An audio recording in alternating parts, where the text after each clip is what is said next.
দেখতে দেখতে মাম্মাম তুই অনেক বড় হয়ে গেলি, অনেকগুলো বছর পার হয়ে গেল। আজকে কিন্তু 19শে জুলাই বিশেষ একটা দিন। তো 19শে জুলাই দিনটা কিন্তু পার হয়ে গেছে। আমি যে ভিডিওটা তোমার আপলোড করব সময় উঠতে পারিনি, বুঝেছো তো।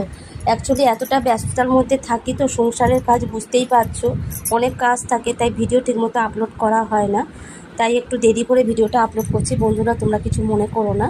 তো দেখতেই পাচ্ছ কেক কিন্তু চলে এসে, আমার বার্থডে গার্ল মানে আমার প্রিন্সেস কিন্তু ফটো তুলতে খুব ব্যস্ত। ও কেক কাটার আগে আগে কিন্তু ফটোটা তুলছে, সেলফি নিচ্ছে, বুঝেছো তো। তাই ওকে বললাম যে এক কাজ কর, কেক কাটার আগে তুই বরঞ্চ একবার উইশ করে নে, ঠিক আছে। ভালো শুভ কাজ শুরু করার আগে প্রার্থনা করা অবশ্যই ভালো। তোমরা কে কে করো আমি জানি না, আমরা কিন্তু এই কাজটা করি, তোমরাও করে দেখো। ভগবান যেন তোমাদের মনের আশা পূর্ণ করে। সেরকমভাবে সেলিব্রেট করা হয় না, জানো তো।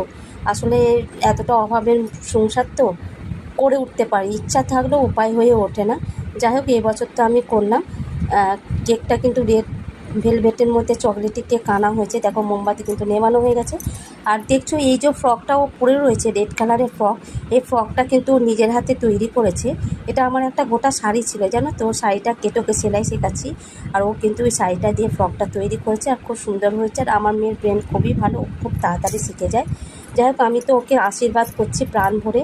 তোমরাও ওকে আশীর্বাদ করো, আমার মেয়েটাকে যেন ভালো থাকে, সুস্থ থাকে, জীবনে যেন এগিয়ে যেতে পারে। আমার মতো এত যেন কম্প্রোমাইজ করে যেন না চলতে হয়, তাই না। যাই হোক, আমি আর মুখতে তো আমি কিছু বলতে পারছি না। তোমাদের ভিডিওটা কেমন লাগে অবশ্যই কিন্তু কমেন্ট আর শেয়ার করতে ভুলো না।